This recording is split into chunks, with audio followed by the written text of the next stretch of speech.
You know, our brains do some seriously weird stuff when we're supposed to be resting. We might scream, walk around, or even act out our wildest dreams. These are like the ghosts in our own neurological machine, these strange behaviors that happen in the dead of night when we think we have zero conscious control. I mean, just think about it for a second. Have you ever woken yourself up because you were talking out loud? Or maybe a partner told you that you were just wandering around the room? It is so unsettling, right? Because it feels like someone else was driving your body.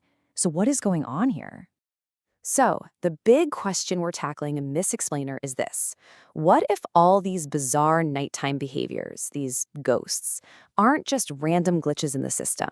What if they actually follow a single unified logic? Today, we're going to piece together the clues to a framework that might just explain it all. And the scale of this mystery is, well, it's huge. We're talking about a whole family of behaviors called parasomnias. You've definitely heard of sleepwalking and night terrors, but there's also REM sleep behavior disorder, where people physically act out their dreams, and even rarer things like sexsomnia.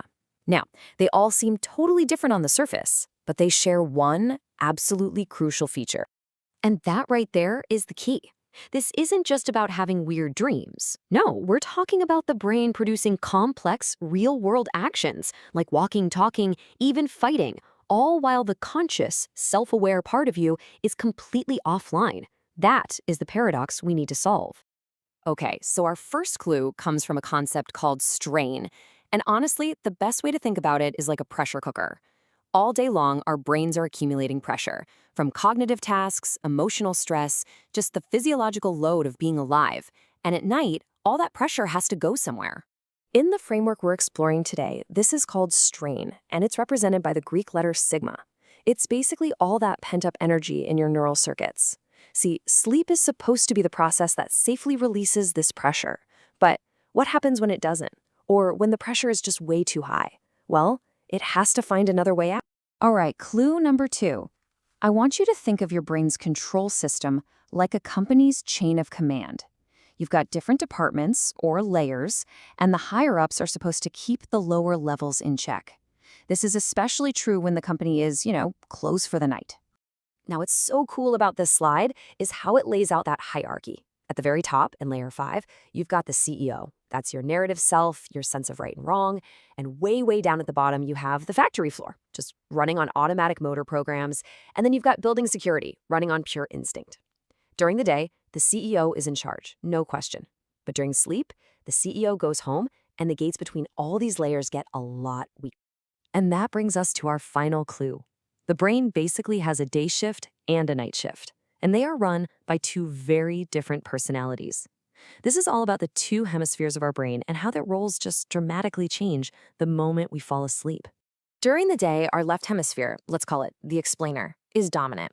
It's all about logic, language, and that continuous story of me. But when we sleep, the right hemisphere, the artist, takes over. It deals in imagery, raw emotion, and spatial awareness. And this is so brilliant because it explains exactly why our dreams and our sleep behaviors can feel so emotionally coherent, but at the same time be completely illogical and lack any kind of narrator. All right, we have our 3 clues. We've got the pressure cooker of strain, we have the 5 layers of brain command, and we have the 2 personalities of the night shift. Now, let's become detectives and see how these clues solve some of sleep's most famous unsolved cases. Let's start with a classic, sleepwalking, also known as somnambulism. The person is up, they're moving around, maybe even navigating furniture, but they are completely gone. How in the world does our framework explain this? Well, it turns out it's a perfect storm. First, you've got a moderate amount of that strain, that pressure, looking for release. It finds an escape route through layer 2, the motor programs. So the factory floor just kicks into gear. But here's the critical part. The gate from layer 5, the CEO, is wide open because it's completely offline. So what's the result? The body walks, but the self-aware mind that would normally know it's walking is fast asleep. Okay, now let's take a look at a different and often much more dramatic case, REM sleep behavior disorder. This is when people violently act out their dreams. We're talking punching, kicking, running, often with terrifying results. So, what's the diagnosis here? Now, this is just fascinating. In RBD, the action starts up in layer 3 with that vivid dream imagery. But the crucial failure is a very specific gate, the normal paralysis that should keep our bodies still during REM sleep. That safety brake is completely off. So the dream imagery in layer 3 connects directly to the motor programs in layer 2. You aren't just watching the dream anymore. Your body literally becomes the character in the dream. And this is the moment it all just clicks into place. This one matrix shows how the entire spectrum of these disorders can be explained simply by which layers are active. A night terror, that's pure layer 1 autonomic fear, almost zero consciousness, all physical reaction. A standard nightmare, that's layer 3 imagery with moderate consciousness but low action, because that paralysis gate holds strong. And why this matters is huge.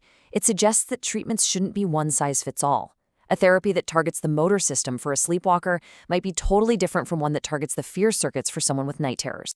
But what's truly powerful about this way of thinking is that its principles don't just apply to sleep. They actually give us a whole new way to understand consciousness itself, even when we're wide awake. Just to see how powerful this is, let's compare parasomnias to something that might seem totally unrelated at first: epileptic automatisms. These are those repetitive, automatic behaviors like lip smacking or fumbling with clothes that can happen during a seizure.